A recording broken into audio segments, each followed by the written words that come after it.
Hello and welcome to DFS Coach Talk. Today is Tuesday, April the 26th, 2022. I am Joe Sarvati, affectionately known as Coach, and I am here to go over the NBA three-game playoff slate for tonight for both FanDuel, Draftkings, Yahoo, all our DFS partners, and also for Prizepicks. We've got some great plays for you today, and we're going to go over those and break them down, try to make it somewhat quicker than normal so everybody has a chance to look at it, listen to it, and start building those lineups. Definitely have to get them together throughout the day so you can fine-tune them and not be rushed right before lock. That is certainly a good way to do it. All right, a couple of things. First of all, real quickly, big news yesterday and today, we're offering a free 5-day membership to Coach Talk. How about that? So if you've listened, been a long-time listener, and wanted to try it out or see what we've got, it's completely free for 5 days if you sign up today. Just go to our wonderful Twitter page at DFS Coach Talk. And you can sign up right there. There's a link. Our man Colin has that up there. You can check it out. It is pinned on Twitter. And come and play with us for 5 days. See what we've got. We've got a lot of basketball playoffs this week. Tons of MLB baseball. And, of course, the PGA tournament. So we would love to have you join what I feel is the best community in the DFS and Prizepicks space. Also, as I was about to say before, if you're watching this on YouTube, take a quick second, hit that thumbs up. You know, we would really appreciate the thumbs up and a subscribe if you haven't done that already. And then click that little alarm in the upper corner.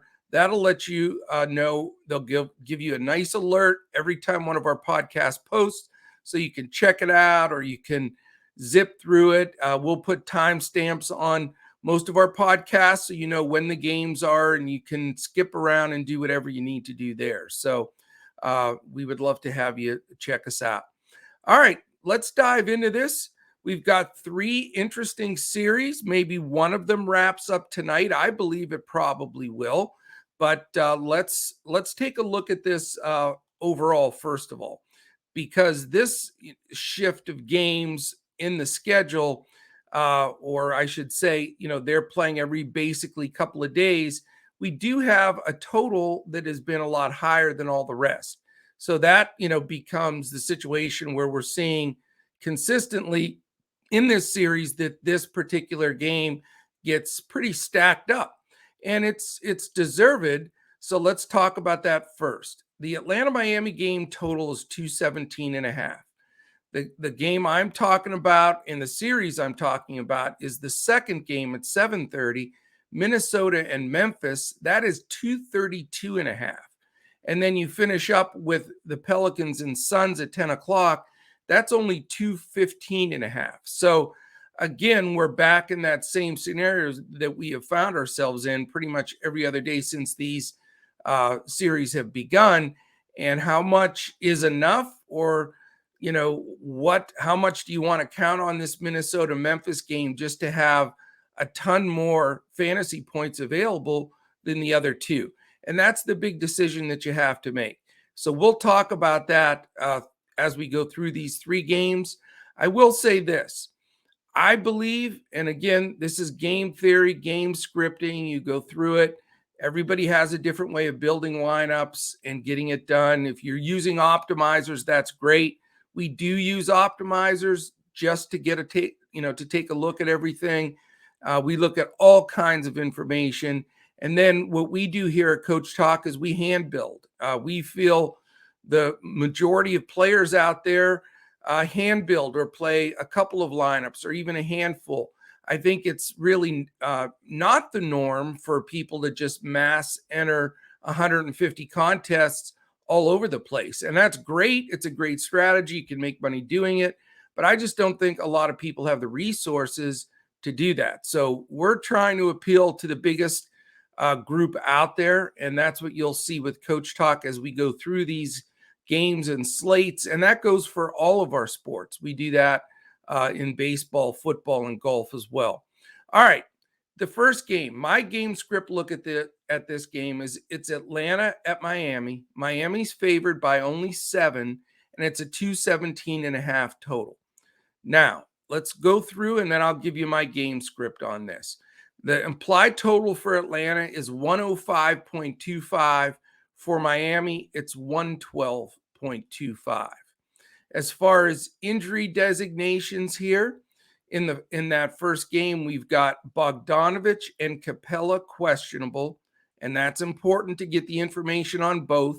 It is an elimination game. Miami's up 3-1, so you would think if Bogdanovich or Capella can pull themselves out there that they'll get some minutes, but neither one is going to be at 100% if they do play.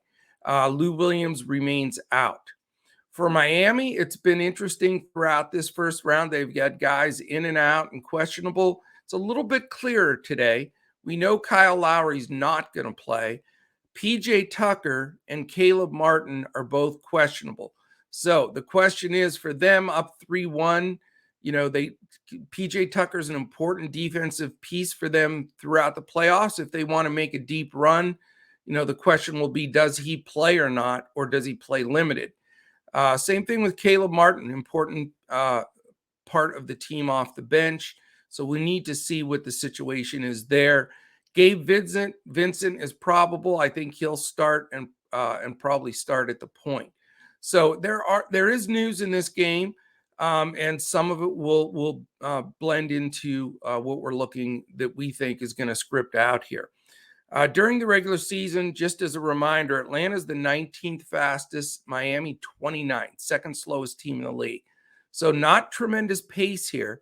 Again, that's some concern. We've talked about it every game of this series, but they're playing to those numbers because neither one is moving much on this pace number at all. Defensively, Atlanta has struggled all year. They're 26th. Miami has been solid. They're 5th.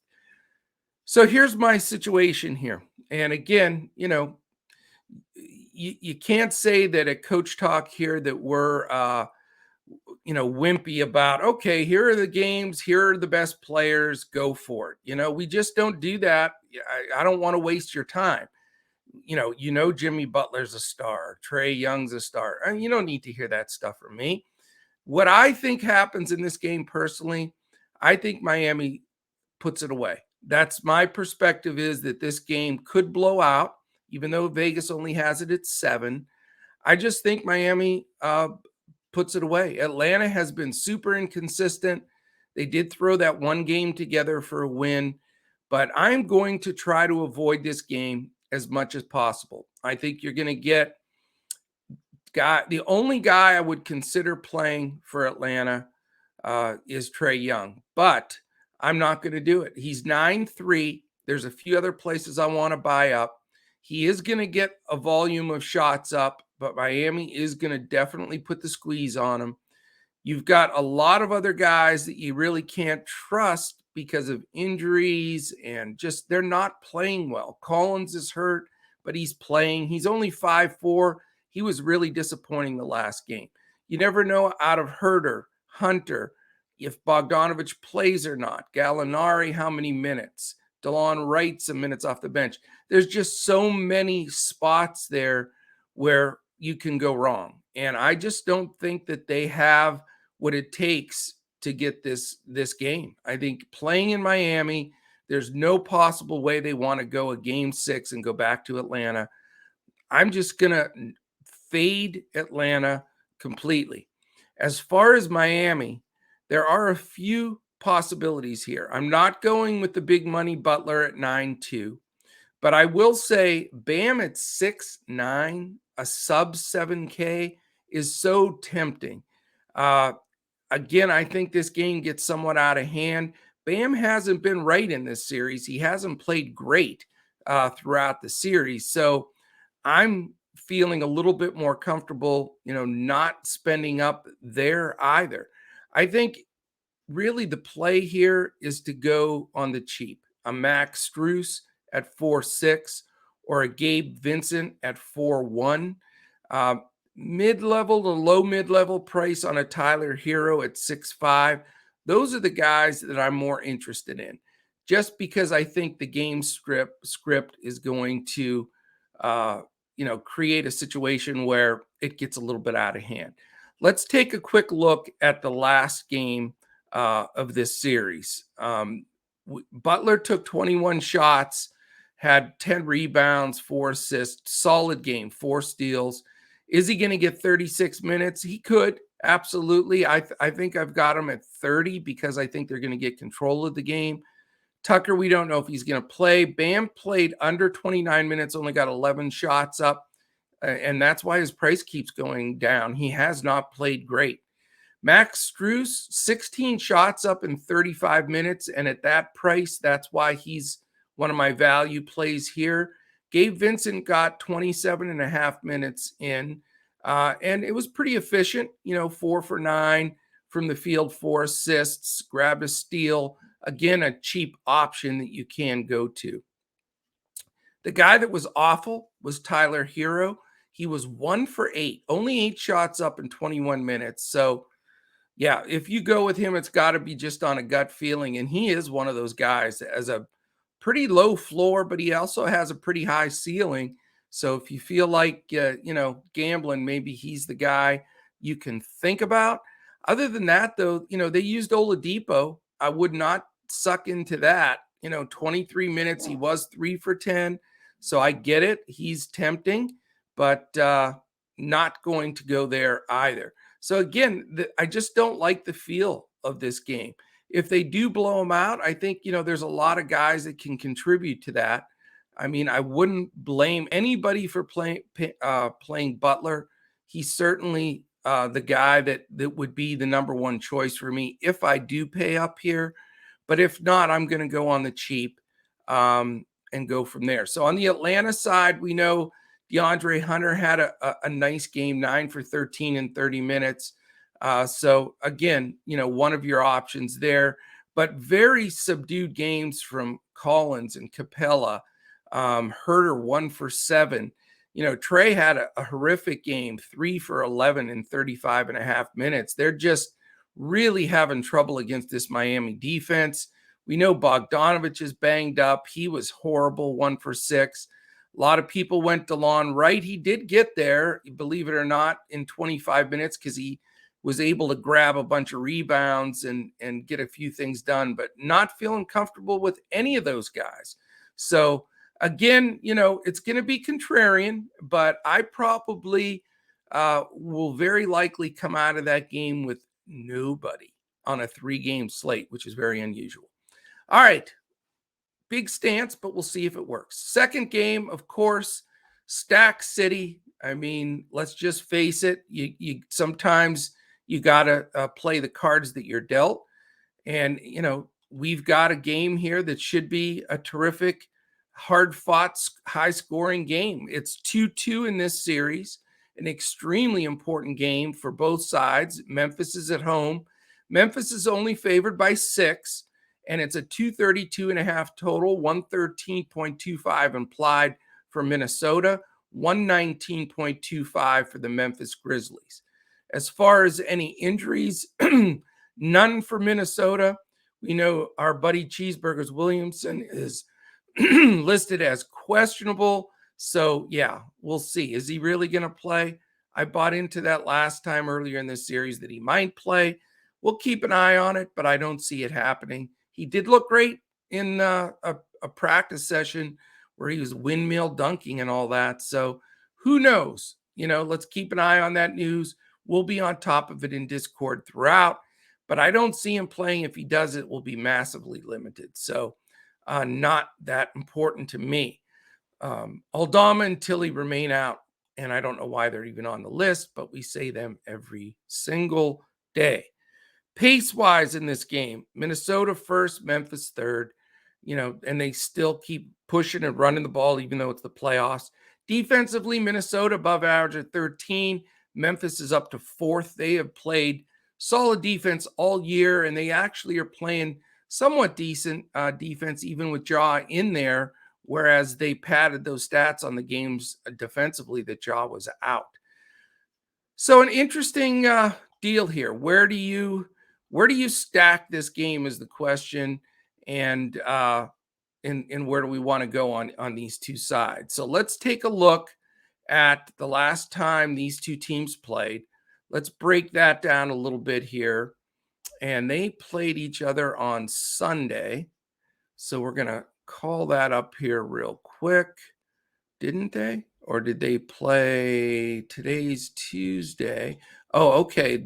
They got an extra day's rest here. So this was actually a Saturday game of Memphis and Minnesota. So that extra day rest could help some of these guys that are dinged up. On the Memphis side, Dillon Brooks got 20 shots up. He had the most shots for Memphis, and that's how he is. When he starts firing, he keeps firing. But he did go 10 for 20 in 34 minutes, and certainly is an option again. Jaren Jackson, of course, fouled out. What else is new? He only got 23 minutes in and only 6 shots up. So super hard guy to depend on because of that foul trouble. Desmond Bane, as he's been all season, 11 for 18, 8 for 12 from 3. I mean, unbelievable. People don't realize what a season he had. He broke the record for all-time threes made in a season for a Memphis Grizzly. That's how good. It's no fluke. He's done it all season. His peripherals were not good, though. Only 2 rebounds, 4 assists. I think those go up a little bit. I think Bane is somewhat of a must play for me today. And I don't mind Bane and Brooks together. And Ja, a terrible game for him. 4 for 13.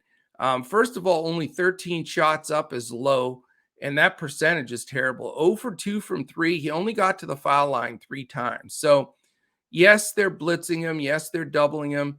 He was able to dish out 15 assists and get 8 rebounds. So, he's a terrific talent. And he only had 2 turnovers. That's a big thing because when he gets these big assist number games, he generally has quite a few turnovers as well. So if he can get the shot going, and I think he will, I think that he's a terrific play here. Certainly a great buy-up option. He should get mid-30s minutes without question. So, I know they're the 3 top guys, but Brooks, Bane, and Morant all heavily in play for me.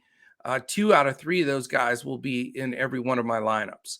One of the nice surprises in this playoffs for Memphis is Brandon Clark. He's really stepped up and filled the gap for Jackson and certainly for them playing basically without Steven Adams. He only played 3 minutes. So Clark's been pretty much the pseudo center, if you will. And in 29 minutes, he went 7 for 9 from the field, 5 rebounds, 4 assists. His price is still good, and I think he's definitely an option if you want to go a little bit cheaper than those 3 main guys. After that, I really don't think anybody else is playable. Tyus Jones is terrific when he does play, and he was great in Ja's absence. I just don't know if he gets enough minutes here. He did get 22 minutes, and he did play alongside Ja for some of those, and he produces when he's in there. So he's not a throwaway. It's just you do risk a 13, 14-minute game and really not having him get there. But as a last man in, he is a possibility. For Minnesota, you've got your main guys playing just a boatload of minutes. Edwards played 37, Vanderbilt 35, Cat 42.5, Beverly 37.5, and Russell 35, almost 36 minutes. So those are the 5. And after that, you really can't trust any of those guys at all. 11 minutes, 10 minutes, 5 minutes. It's just the starting 5. They're going to live or die with this squad, and a 2-2, I would expect nothing less.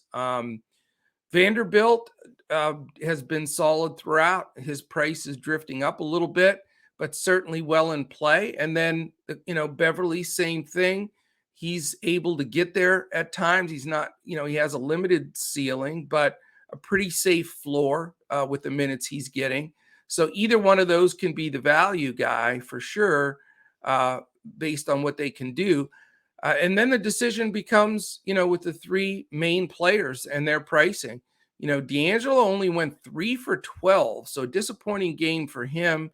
I think he'll get some of those shots to fall. He still grabs 7 assists with 2 rebounds and only 2 turnovers. So Russell well in play, and he's a little bit cheaper than the other two. Edwards only got 14 shots up, and I think he'll get more towards the 20 shot mark in this game. He's one of my favorite plays, if not my favorite play on Minnesota. His peripherals can be shaky at times, but he can throw in some stocks for sure. I mean, 2 steals, 3 blocks the last game. You wouldn't expect that number, but he's going to get you some. But I think he'll add on with some rebounds. Not a big assist guy, but did have 4 the last game. So if he can drop a few more of these shots, keep those other numbers going, he could be the top scorer on this squad for sure. The big decision comes with Cat. I mean, he's playing with a purpose in this series, but in Memphis, it's a hell of a lot tougher than feeding off that home crowd, and they're going to be on him pretty hard in this game.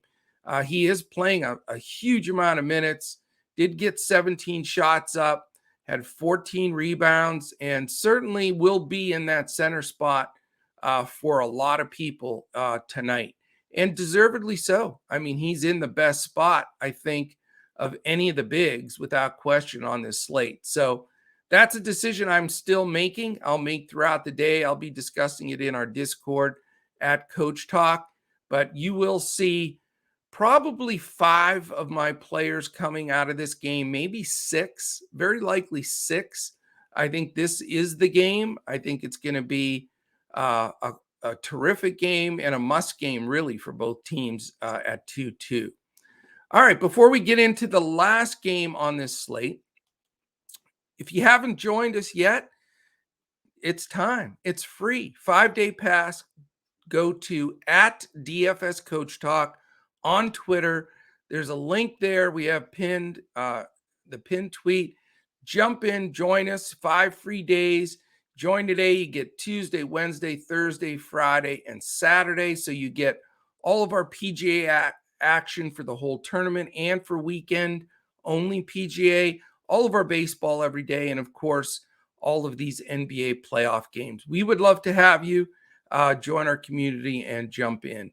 This podcast is presented by Prizepicks. Go to prizepicks.com if you haven't already. Most of our listeners have. It is awesome. A great way to play.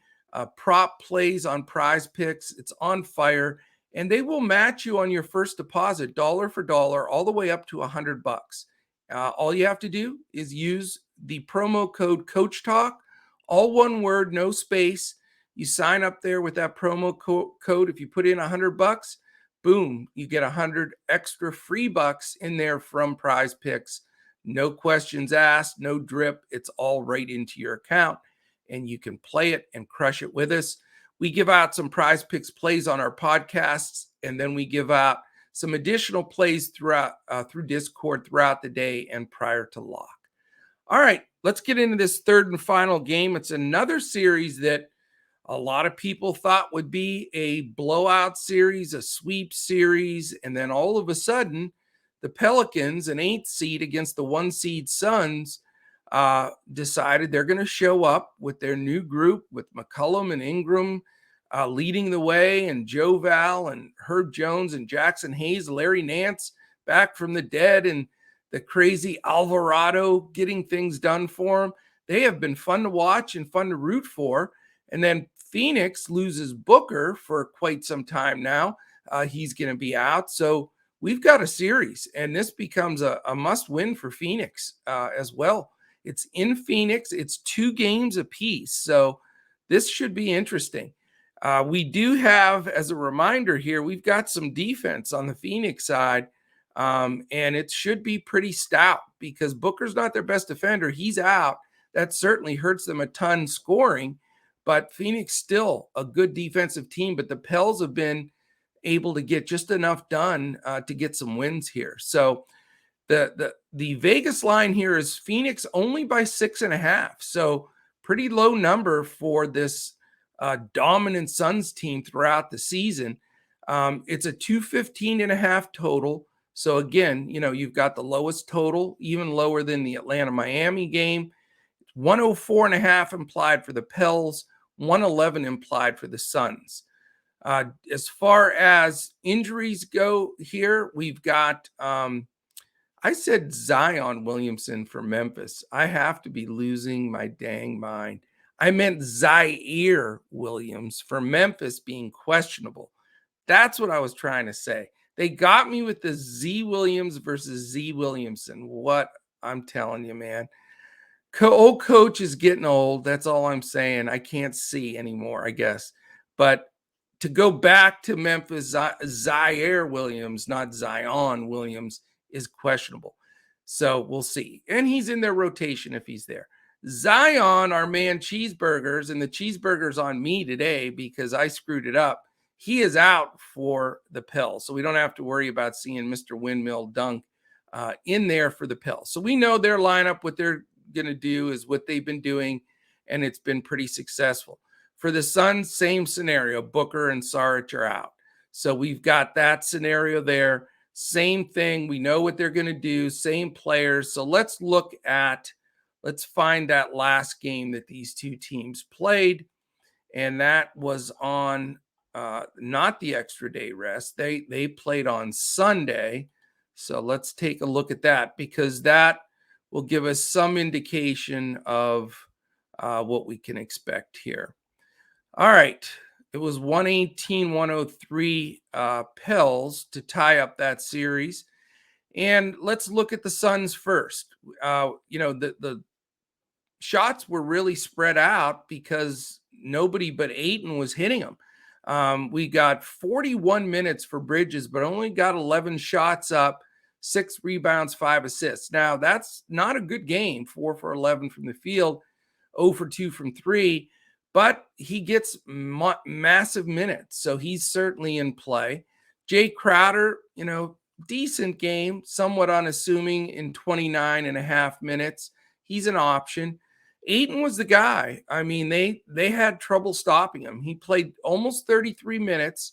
So if he can get that again, maybe he's the play at center here instead of Cat if you want to save a bunch of salary because he seems to be the soft spot defensively for the Pels. So we'll see if they go back to him. He was 11 for 14 with 8 rebounds. He does have a tendency to get in some foul trouble as well, so it's not without risk. But if the strategy is going to be to start pounding it in inside to Ayton, then, he may be a necessity here.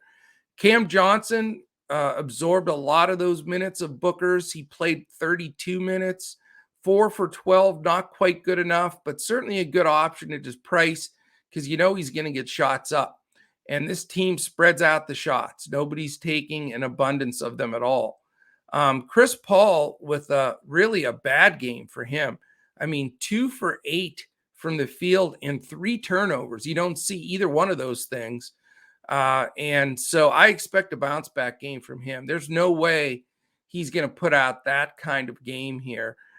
This is his best chance to win a championship. Let's face it. He's never got one. He's got pretty much accomplished everything else in the league except that.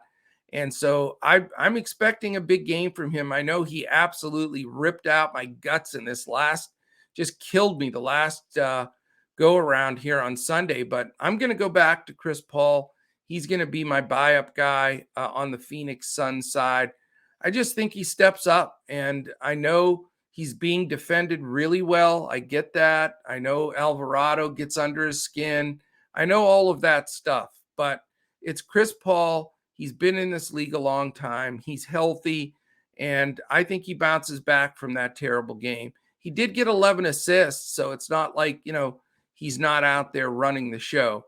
But I'm expecting a bounce back, and I think you'll see all the people that were stung on Sunday like me A lot of them may just say, screw that and go with Ja or whatever, but I'm going to stick with CP here and see what happens. After that, it's a crapshoot, my friends. Sham at Payne. Payne did get up 10 shots, but only 3 for 10.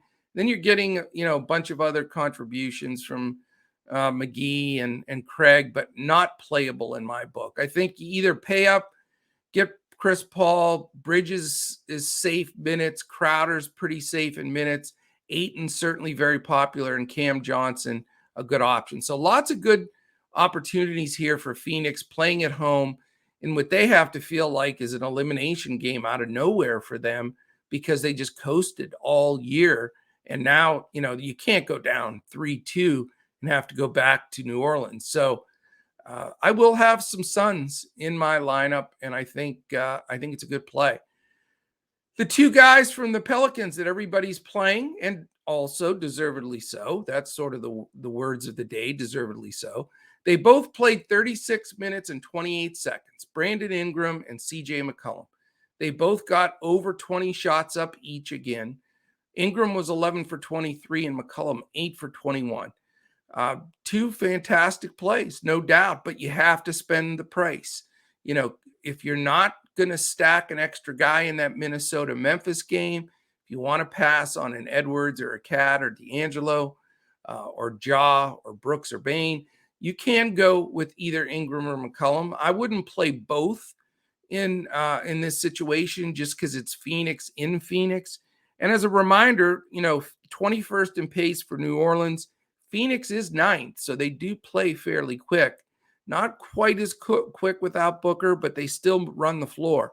Pels had played poor defense all year, 20th, but they have played better in the playoffs. And of course, we know the Suns, 3rd, can D it up. So there's a good likelihood that I won't spend up here for Ingram or McCollum.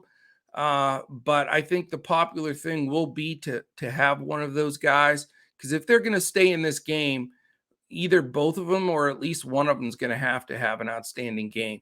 They're both playable, no question about it, but it's all in roster construction. I'm not going to tell you to play every great player, like I said, from every team, because it's an impossibility.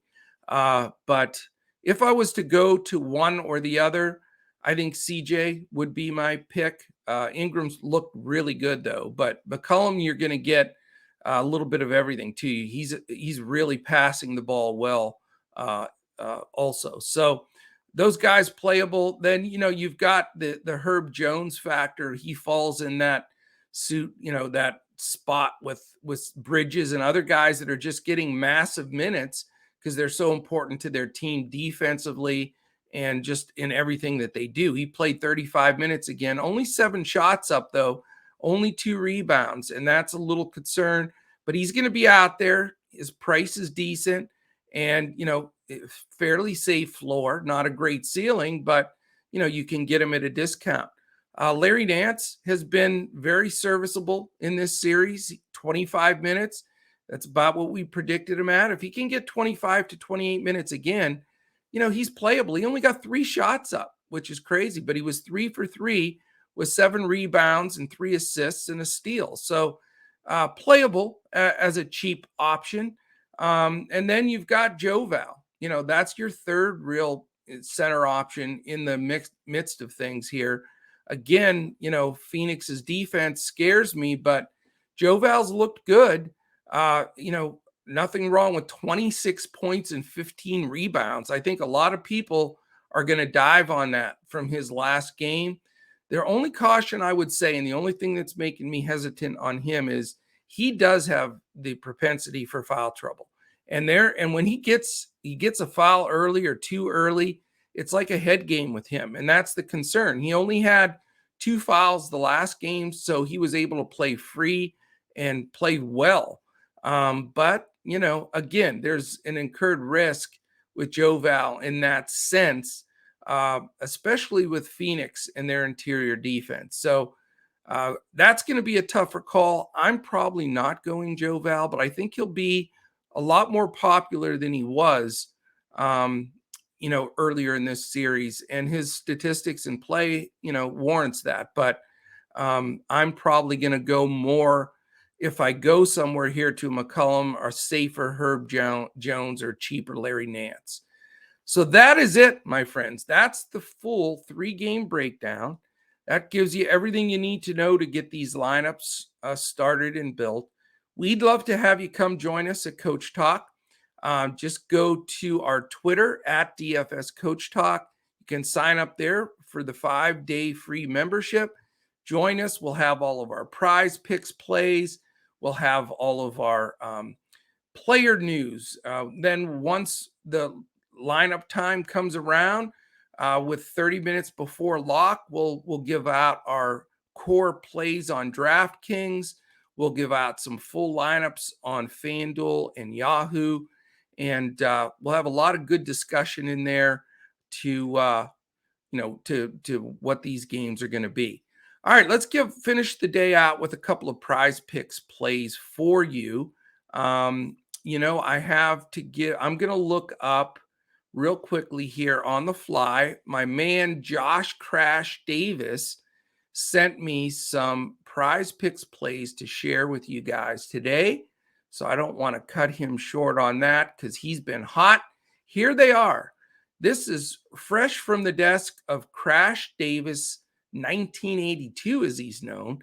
And if you want to look him up on Twitter, he's JP Davis, 1982. All right. He likes Brandon Ingram over PRA 38.5. He likes Desmond Bane over projected real point total of 20.5.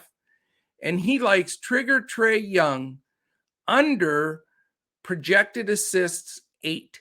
So those are the 3 hot take plays for today's action from the one and only Crash Davis.